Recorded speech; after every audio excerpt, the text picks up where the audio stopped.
Recárguese positivamente, así, literalmente como lo oye, y al mismo tiempo ahorre dinero. Aprovechando las ventajas del agua alcalina, elimine todo tipo de metales pesados y otras impurezas del agua que usted y toda su familia ingieren.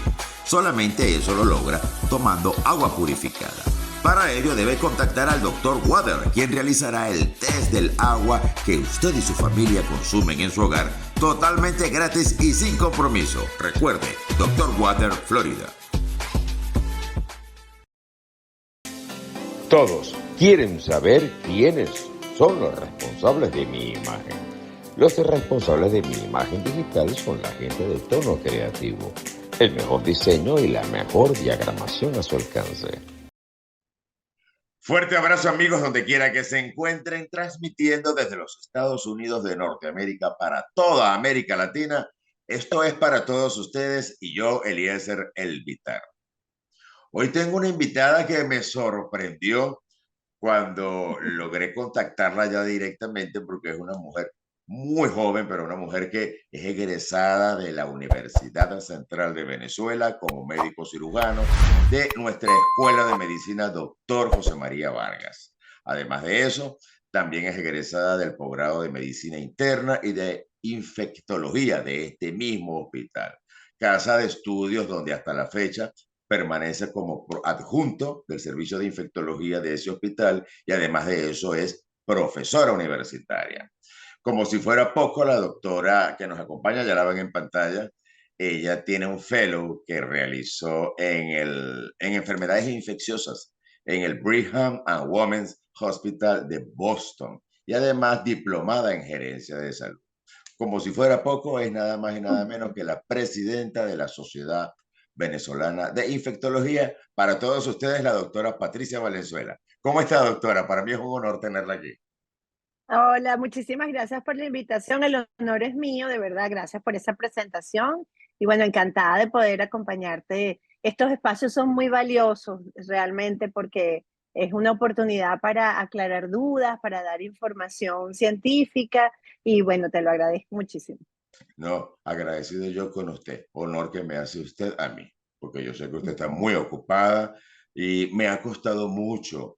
Y yo quiero que nuestra audiencia de para todos ustedes sepa que me costó muchísimo en los últimos 3 meses encontrar un vocero autorizado en Venezuela para hablar de ciertos tópicos que nos interesan, sobre todo en el área de conocimiento de la doctora, que es médico infectólogo. Doctora, el pasado 30 de enero se conmemoró a nivel mundial el Día de las Enfermedades Infecciosas, de las enfermedades tropicales, mejor dicho, de las enfermedades tropicales desatendidas. Según la Organización Mundial de la Salud, este grupo de enfermedades tropicales desatendidas constituye un grupo de enfermedades ocasionadas por virus, por bacterias, por hongos, por toxinas y otros agentes patógenos que causan un gran impacto en la población, pero tienen una característica muy particular, que se presentan en poblaciones muy vulnerables, en las cuales no hay servicios públicos, no llega el agua, no hay programas de salud para la prevención, muchísimo menos para la atención una vez eh, infectados. ¿Venezuela entra en esa categoría, doctora? Esa es una pregunta que ese día nos la planteamos y tratamos de analizarla y darnos respuesta. No, no es fácil porque, bueno, Venezuela está en una situación de emergencia humanitaria compleja desde hace ya casi 5 años, quizás un poco más. Tenemos un sistema de salud débil pues, que tiene deficiencias importantes que estaban presentes desde para poner un hito eh, eh, y tratar de marcar una diferenciación que se vio en otros países en cuanto a mejoría de los sistemas de salud. Fue la pandemia, el inicio de la pandemia en 2020. Nuestros hospitales están exactamente igual a ese momento actualmente. ¿Ok? Es decir, los hospitales en el 2020 tenían deficiencias muy importantes y todavía persisten a estas alturas, 2024, a pesar de haber vivido los años más duros de la pandemia, y ahorita estar nuevamente enfrentando pues un incremento en el número de casos de dengue.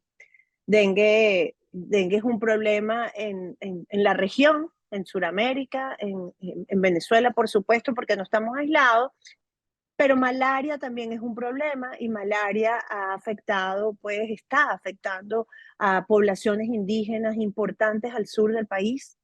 Y, y bueno, desde 2018 hasta la actualidad, los casos de malaria, la cantidad, el país que aporta mayor casos de malaria es Venezuela en Sudamérica. Eso es algo que se ha tratado de ir disminuyendo. En 2018 era cerca de 400.000 casos, ha ido disminuyendo, llegamos en 2021 quizás a 200.000 casos, sin embargo siguen siendo muchos casos, seguimos siendo uno de los países que más casos aporta a esa estadística de malaria y además la exportamos porque la migración es muy importante. La frontera al sur del país es una frontera muy activa y bueno, esa es una realidad que seguimos enfrentando. Y por supuesto, ahora con el cambio climático, que muchas personas no les gusta que se hable del cambio climático, creen que es algo esotérico, pero es una realidad, está demostrado científicamente. 2023 fue un año mucho más caliente que los previos.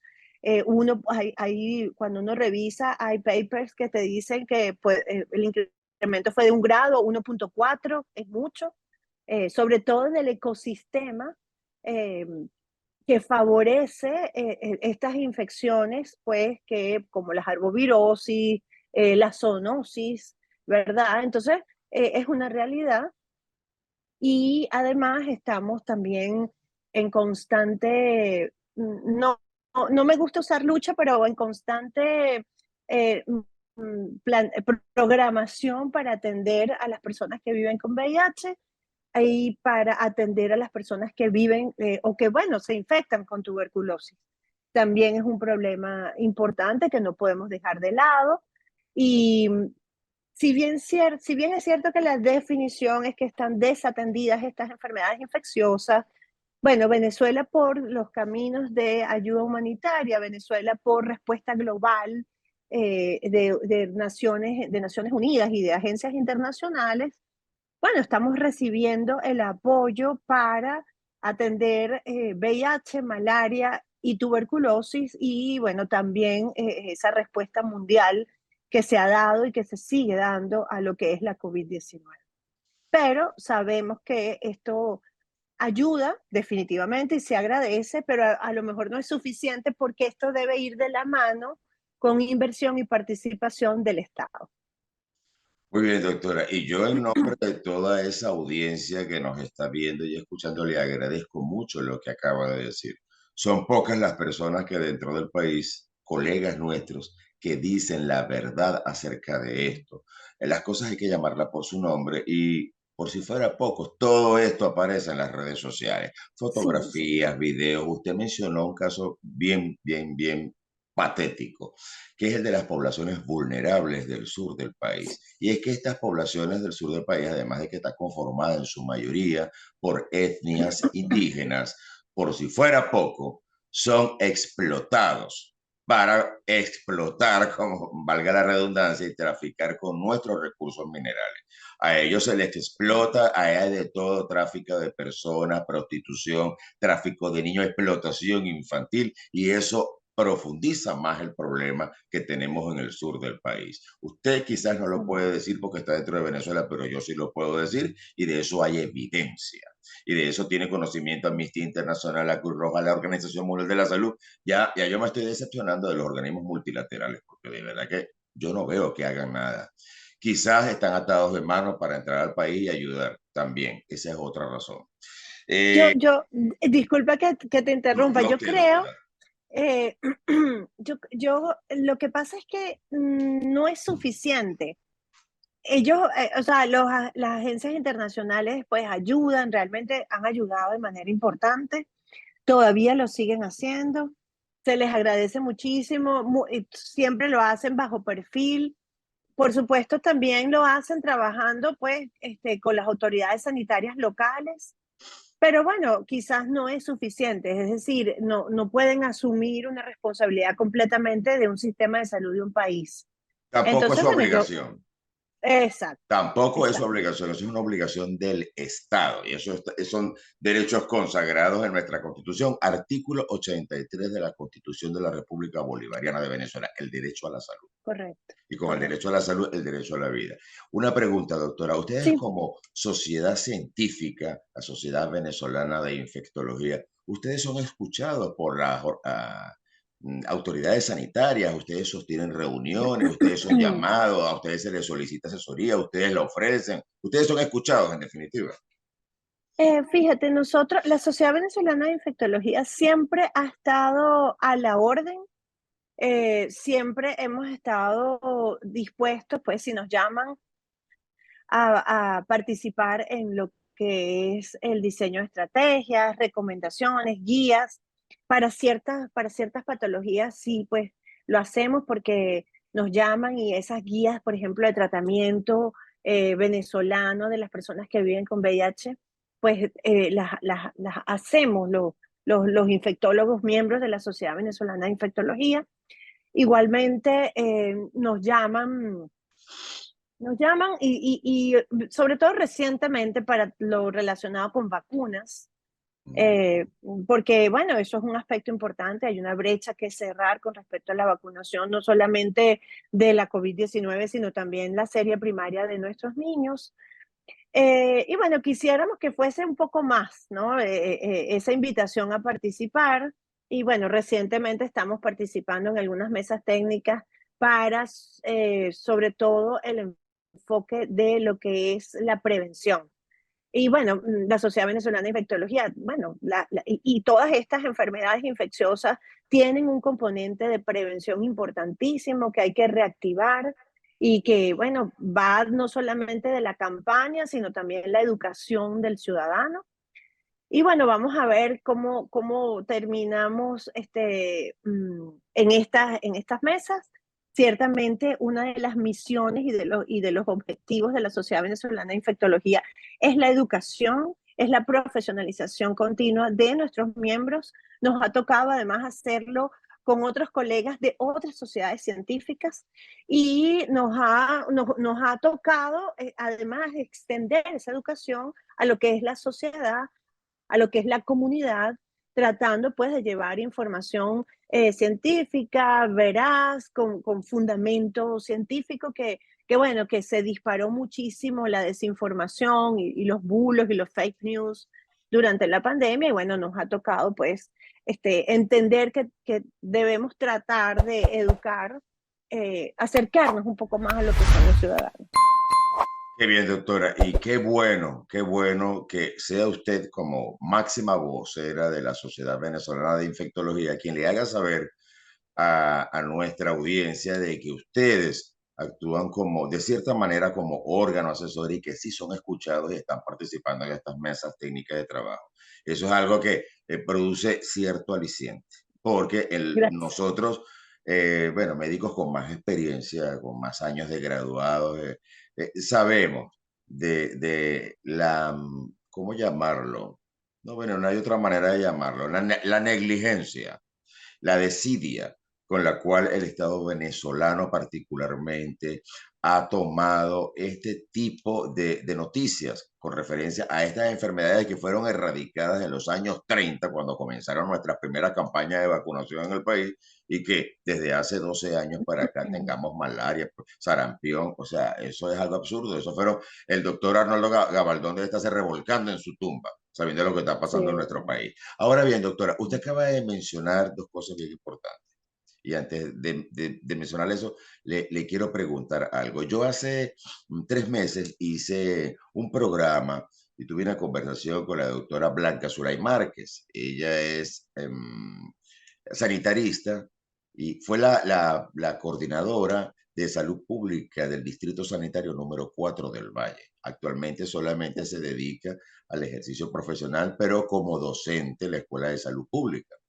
Y estábamos hablando a propósito de la zoonosis, que usted las mencionó hace ratico, de la rabia en Venezuela. Hay una vigilancia epidemiológica. Yo mencioné lo de la rabia y lo hice como una pregunta cuando promocioné el programa. No fue mi intención hacerlo en términos amarillistas, porque no lo soy. Yo soy un científico, no me manejo en esos términos tan bajos y tan mediocres. Pero sí hay que llamar la atención a la población de que existe un alerta epidemiológica con respecto a la rabia. Al respecto de la rabia, doctora, ¿qué nos puede decir usted con respecto a la rabia?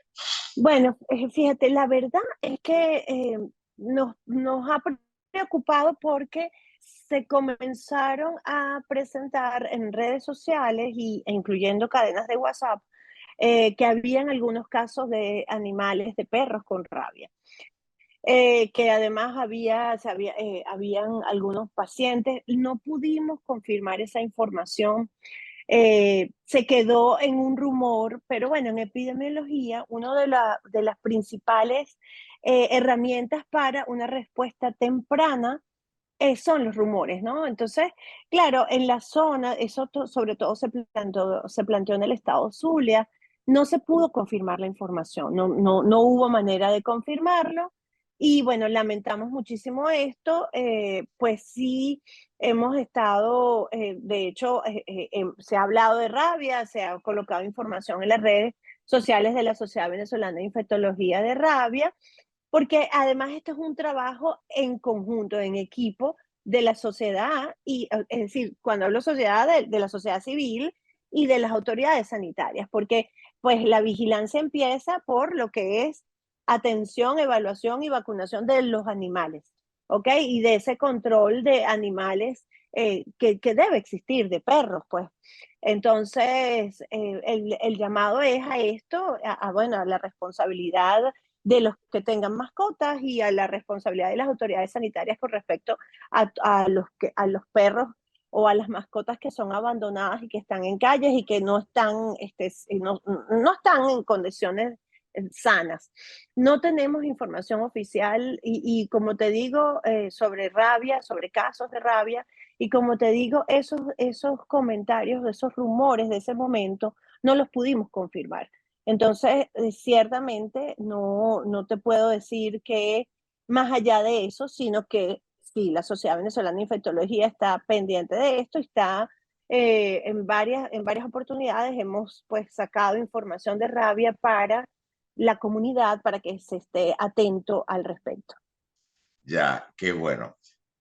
Para nuestra audiencia, el vector que lleva la rabia a los animales, en este caso los perros, migra desde el sur hacia el norte y el lugar de salida por Venezuela es precisamente a través del estado Zulia.